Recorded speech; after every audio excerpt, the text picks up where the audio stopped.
When a group of entitled Karen tourists humiliated a humble vendor, no one expected that Will Smith's sudden arrival would turn the tables, injecting the scene with an unexpected twist of justice and charm.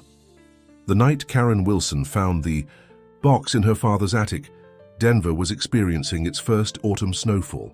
Delicate flakes drifted past the dusty window, illuminated briefly by the beam of her flashlight, before disappearing into darkness. At 42, Karen had returned to her childhood home for the pragmatic task of clearing it out for sale, not expecting to unearth long-buried secrets or emotions.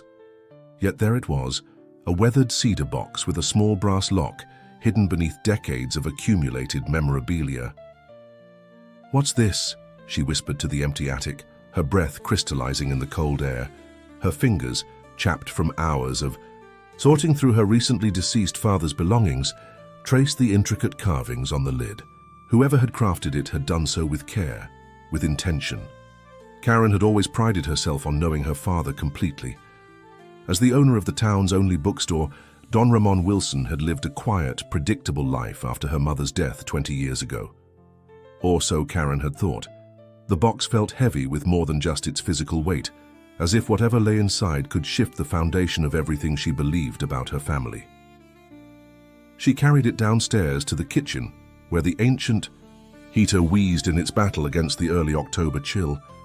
The house creaked around her, its familiar sounds now seeming like a language she'd forgotten how to interpret.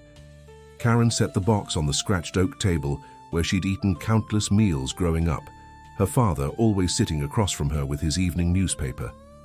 The lock was small but stubborn. After trying several keys from her father's desk drawer, Karen finally retrieved her toolbox from the car. The lock surrendered to her screwdriver with a reluctant click that echoed through the empty house. Inside she found letters, dozens of them, bound with faded blue ribbon, all addressed to her father in handwriting she didn't recognize. Beneath them lay photographs, a young man with her father's gentle eyes but a smile she'd never seen on his face, standing beside another man, their shoulders touching in a way that spoke of intimacy. In one photo, they stood in front of a small bookshop, not her father's, with a sign reading Wilson and Smith Books. The date on the back, 1982, 5 years before Karen was born. A small notebook rested at the bottom of the box. On its first page, in her father's careful handwriting, the story I couldn't tell. Outside, the snow fell harder, blanketing the world in silence as Karen began to read. Will Smith drummed his fingers against the steering wheel, his rental car idling in front of the brick townhouse where he'd spent the last 20 years, building a life that now felt as fragile as a house of cards. At 58, he still possessed the striking features that had made him stand out in his youth. Deep-set eyes that crinkled at the corners even when he wasn't smiling, and salt and pepper hair that he kept meticulously trimmed, a habit from his military days. "Just go," he muttered to himself, ignoring the heaviness in his chest that had become his constant companion since receiving Karen's email 3 days ago. The message had been brief, almost clinical. "I found my father's box. I think we should talk. I'll be at his house until Sunday." No explanation of what box, no emotional appeal, just those spare sentences that had sent his carefully constructed world spinning off its axis. Will had met Don Ramon in 1980, when they were both young men with dreams of opening a bookstore together in Denver. They had been more than business partners, more than friends, until circumstances, society, family expectations, fear had torn them apart. Don Ramon had stayed in Colorado, married, had Karen. Will had fled to Chicago, eventually finding success as an editor at a publishing house, marrying too, though that hadn't lasted. And now Don Ramon was gone, taken by a heart attack at 65, before Will could say all the things that had remained unspoken between them for decades. He finally shifted the car into drive and pulled away from the house where his husband of 16 years was probably still sleeping. Will hadn't explained where he was going, only that he needed to handle something from his past, another deception to add to the growing list. The 5-hour flight from Chicago to Denver had given him too much time to think, to remember. By the time he navigated the rental car through the unexpectedly early snowfall to the address he'd never forgotten, Will had rehearsed a dozen different versions of what he might say to Don Ramon's daughter. None of them seemed adequate. The house looked smaller than he remembered, its blue paint faded by years of Colorado sun.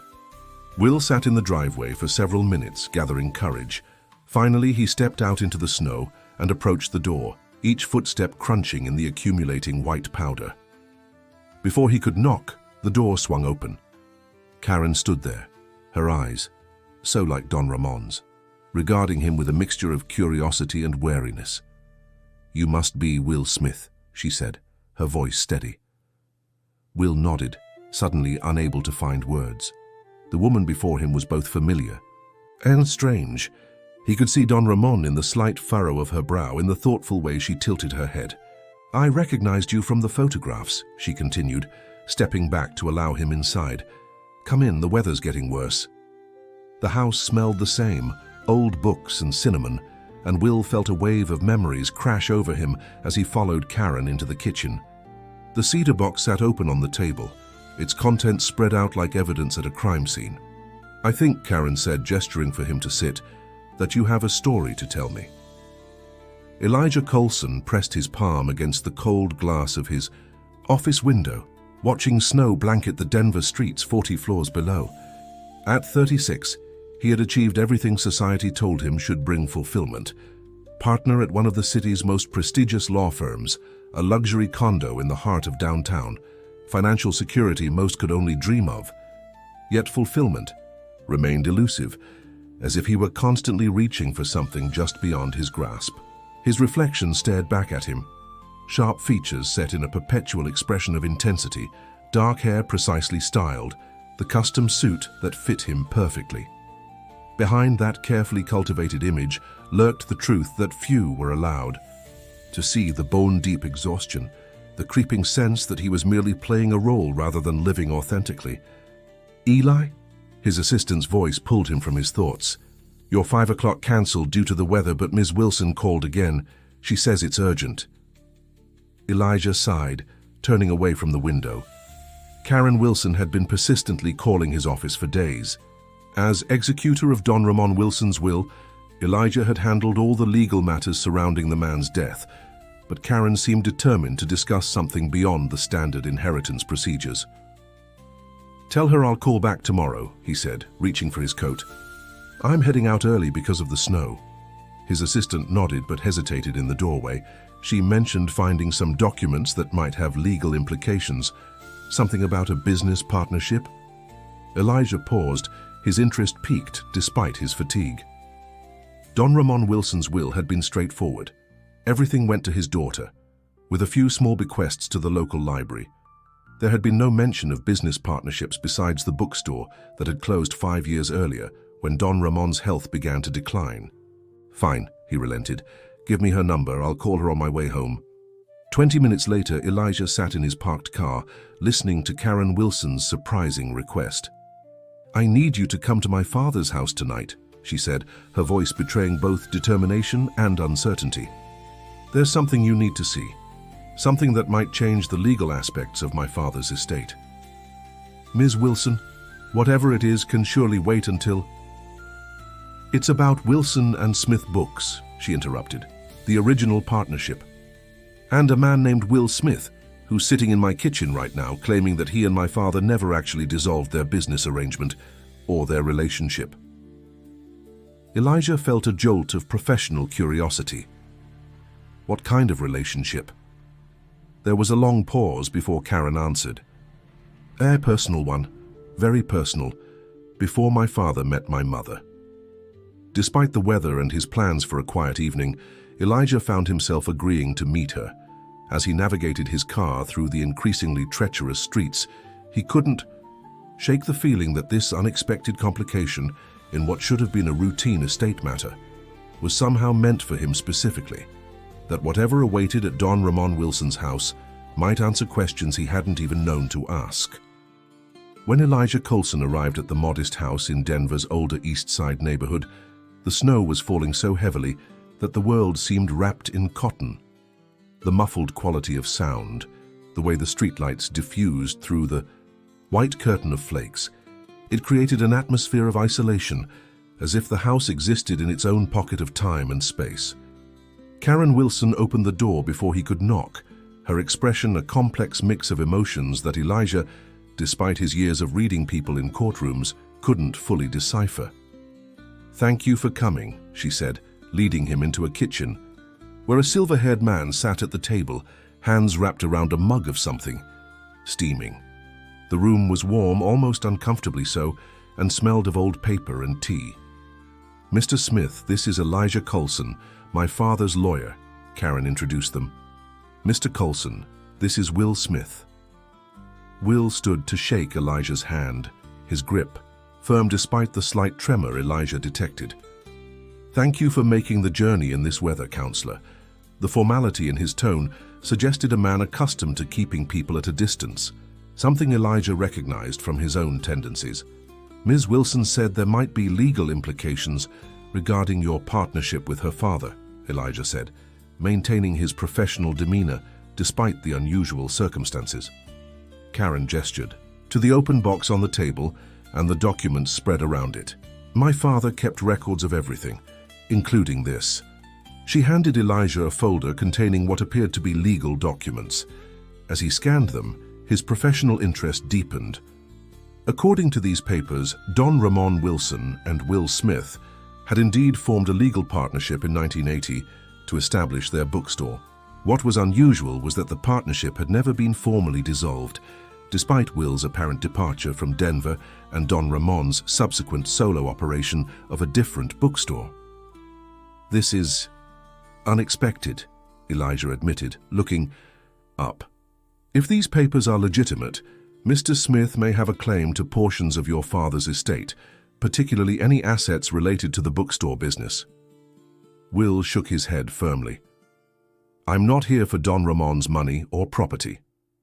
"Then, why are you here?"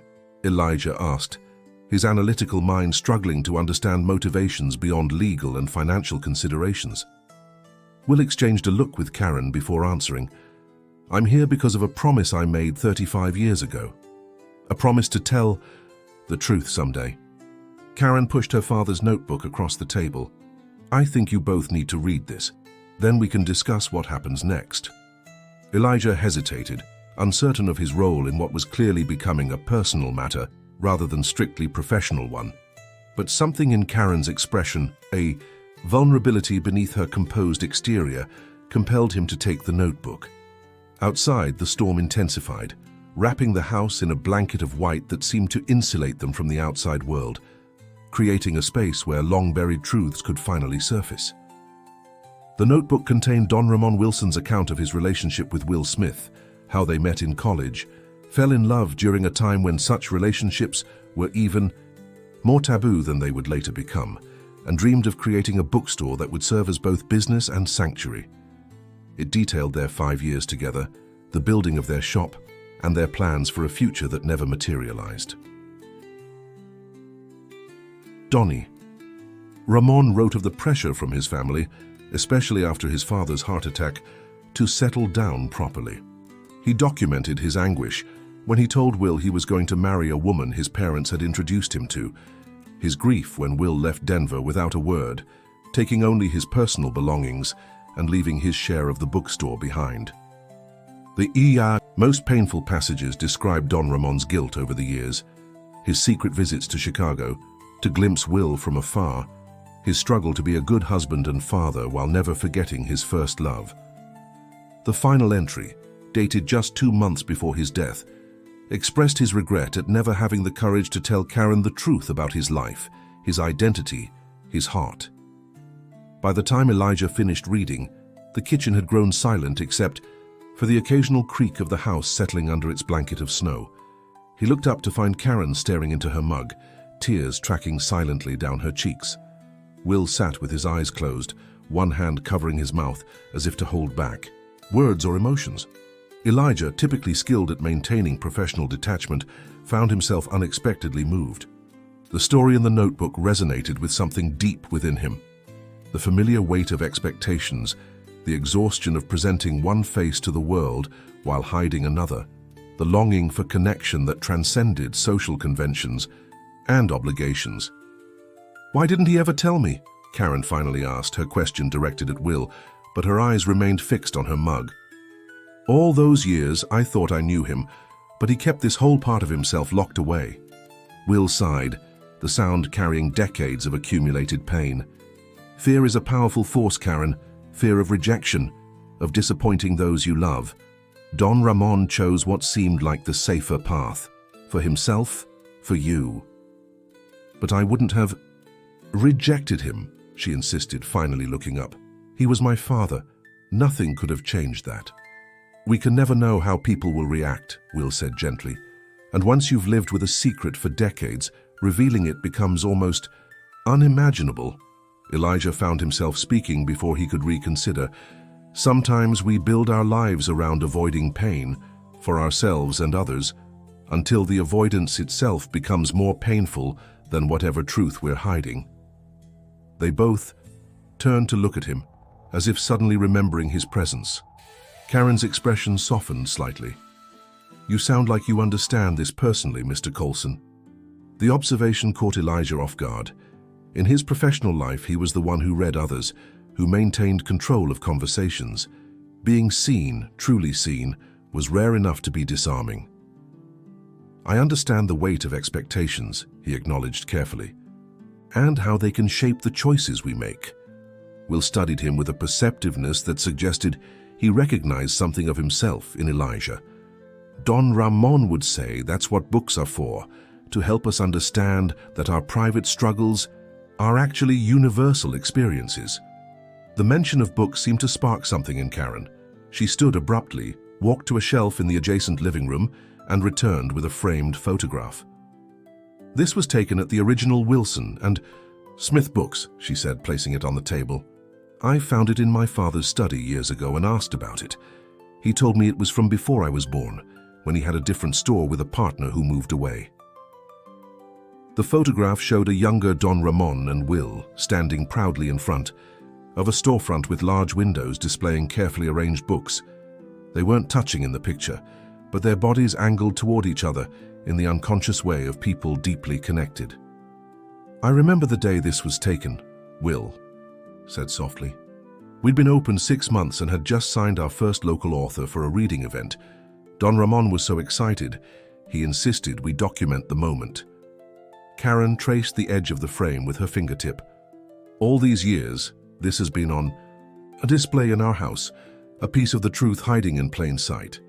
Elijah found himself thinking about what other truths might be hiding in plain sight in his own life, the subtle ways he avoided authentic connection, the barriers he maintained between his professional persona and his private self, the dreams he'd set aside in pursuit of security and success.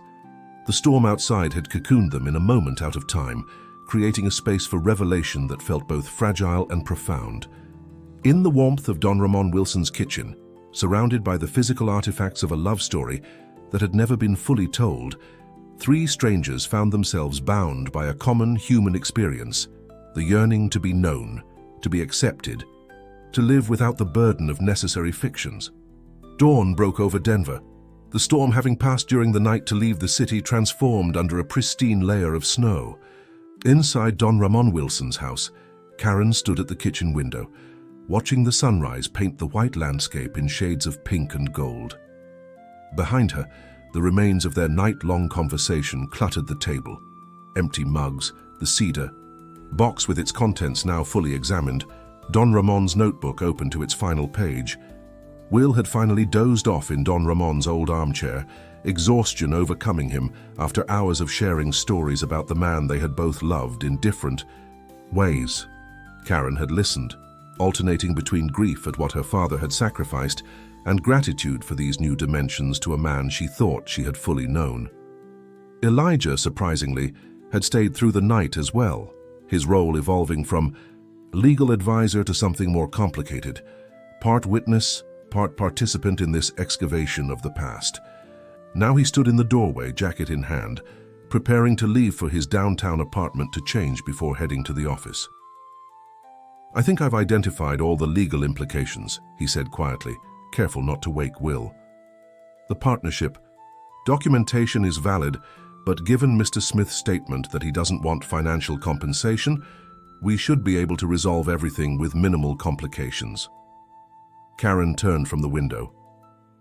"Thank you for staying, Mr. Coulson. I know this went far beyond your professional obligations."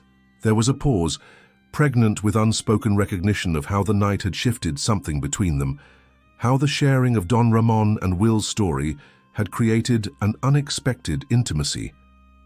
"Elijah," he corrected gently, "and sometimes our professional and personal lives don't maintain the neat boundaries we might prefer." Karen smiled slightly, the first genuine smile he'd seen from her. "No, they don't, especially not when snow traps you in a house with strangers and family secrets." She crossed the kitchen to stand before him, close enough that he could see the fatigue etched around her eyes, the complexity of emotions still working their way through her. "What will you do now?" Elijah asked. Karen glanced at the sleeping Will, then back to Elijah. "Help him close this chapter, I think, and then start being honest about my own life." "What do you mean?" "I've been living in New York for 20 years, building a career as a literary agent, keeping my distance from here from my father," she explained. "I told myself it was about professional opportunities, but really, I was running from something too. Not the same something as my father, but my own version, which was the fear of becoming like him, trapped in a small life, in routines, in safety." She shook her head. "But now I realize his life wasn't small at all. It was rich with love, even if some of it was hidden. And I've been the one living safely, avoiding the messiness of real connection." Elijah recognized in her words an echo of his own carefully constructed existence. The way he had built walls around himself in the name of professional success, the relationships he had avoided deepening for fear of complication or vulnerability. "Perhaps we all have our own boxes," he offered, "where we keep the parts of ourselves we're afraid to show the world." Karen's gaze held his for a moment, that stretched beyond comfort into something more challenging, more honest. "My father ran out of time to open his. I don't want to make the same mistake." In the quiet of the snow-brightened morning, with the stories of the night still resonating between them, Elijah made a decision that felt both terrifying and inevitable. "Would you have dinner with me next week?" he asked. "Not to discuss legal matters." The question hung in the air, representing far more than a simple invitation. It was an opening, a step away from safety, a choice to risk. Karen studied him, seeming to weigh not just his words but the intention behind them. "Yes," she finally said, "I think I'd like that." From the living room came the sound of Will stirring, a reminder of the day that stretched ahead, a day of decisions about Don Ramon's legacy, about truths long hidden now brought to light.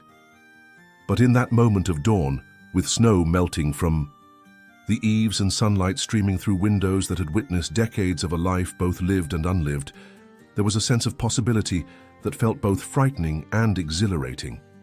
Some weights, once acknowledged, began to lift. Some echoes, once heard fully, could finally fade, making room for new voices, new stories, new truths. 6 months later, Karen stood in the newly renovated storefront, surveying the bookshelves that lined the walls and the comfortable reading nooks scattered throughout the space. The sign above the door once again read, "Wilson and Smith Books," though this incarnation of the store bore the modern touches of Karen's vision combined with Will's institutional knowledge of bookselling.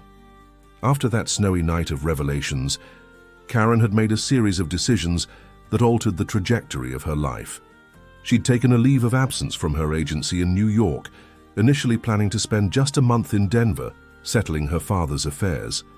That month had stretched as the idea of reopening the bookstore took shape, not out of obligation to her father's memory, but as a way to honor the love story she had discovered and to create something meaningful from the truth that had finally emerged. Will had been persuaded to stay in Denver, his husband eventually joining him from Chicago. Together they had sorted through the legal complexities with Elijah's help, establishing a new partnership that acknowledged the past while building something fresh for the future. "The mystery section still needs work," Will said, appearing beside her with a stack of newly arrived titles. His face had softened over the months, the guarded quality in his eyes replaced by something more peaceful. "But we're ready for the opening tomorrow." Karen nodded, feeling a mixture of nervous anticipation and satisfaction. "Do you think he would approve of what we've done with his store?" Will considered the question, looking around at the space that balanced reverence for tradition with contemporary sensibilities. "I think he would be amazed that his story could lead to this, to healing instead of hurt, to connection instead of continued separation." The bell above the door chimed, and they both turned to see Elijah entering, carrying a small package wrapped in brown paper. Over the months, his relationship with Karen had developed slowly, cautiously, both of them, working through their instincts to retreat into safer, more isolated patterns. The dinner he had proposed that first morning had led to others, to conversations that stretched into the night, to a gradual dismantling of the walls they had built around themselves. "Special delivery," Elijah announced, his formal demeanor, from their first meeting now softened by genuine warmth. A housewarming gift for the store. Karen took the package, unwrapping it to reveal a beautifully crafted cedar box similar to the one that had contained her father's secrets but smaller, designed to sit on a desk or countertop. "Open it," Elijah encouraged. Inside, nestled on dark blue velvet, lay a first edition of Walt Whitman's Leaves of Grass, a book her father had often quoted from, Karen now realized, perhaps because of its celebrations of love that transcended social boundaries. "Elijah, this is too much," she said, touched by the thoughtfulness of the gift. He shook his head. "It's exactly right. Your father's story reminded me that books have always been spaces where people could explore truths they couldn't always live openly. This one especially." Will carefully lifted the volume, opening it to reveal a handwritten inscription on the title page, "To Don Ramon. Every atom belonging to me as good belongs to you. Always W." "I never knew what happened to this," he said quietly, his voice thick with emotion. "I gave it to him for our 3rd anniversary. He must have kept it all these years." Karen felt her throat tighten. "Where did you find it?" "In his safety deposit box," Elijah explained, "along with a letter addressed to you that the bank only recently located." He handed her an envelope, yellowed with age, her name written in her father's familiar handwriting. With slightly trembling fingers, Karen opened it to find a single sheet of paper dated 5 years earlier, around the time Don Ramon had closed his store due to declining health. "Dear Karen," she read aloud, her voice growing steadier as she continued, "If you're reading this, I've found the courage to tell you my story, or time has made the decision for me. Either way, you now know the truth about Will, about the choices I made, about the love I carried silently for decades. I hope you can forgive me for not being braver, for not trusting that your love for me was strong enough to withstand the truth. My greatest regret is not the path I chose, it gave me you after all, but the fear that kept me from being fully known to you. The bookstore was born from love, even if that love had to remain hidden. If you're so inclined, consider it my legacy to you, not as a burden, but as an opportunity to create a space where stories can be told without fear, where people can find themselves in the words of others, where love in all its forms can be celebrated openly in ways I never could. I'm proud of the woman you've become, and I love you completely. Dad." The three of them stood in silence for a moment, surrounded by thousands of books containing countless stories, yet moved most deeply by this one personal narrative that had finally found its voice. "Well," Karen said finally, carefully, refolding the letter, "I think that settles any doubts about whether he'd approve of the reopening." Will smiled, gently returning the Whitman volume to its box. Don Ramon always did have the last word. Elijah stepped closer to Karen, his hand finding hers in a gesture that had become familiar over the past months. "He'd be proud of what you've created here, of who you've become in the process." Karen looked around at the store, at Will, at Elijah, and felt the weight that had rested on her shoulders since finding her father's box finally lift completely. The story that had begun in secrecy and separation had transformed into one of connection and truth, still complex, still imperfect, but authentic in a way that honored both the pain of the past and the possibility of the future. Outside, Denver was experiencing another autumn, the cycle of seasons having continued while lives were reimagined and reshaped. Through the large windows, Karen could see leaves drifting from the trees that lined the street, their colors brilliant against the blue sky. "I think we're ready," she said, not just about the store's opening, but about everything that stretched before them, the challenges, the uncertainties, the joys yet to be discovered. "I think we're finally ready," and in that moment, with sunlight streaming through windows that had once again become the boundary between private truths and public presentations, the weight of echoes from the past felt, at last, like something that could be carried forward with grace, not as a burden but as wisdom hard won and finally embraced.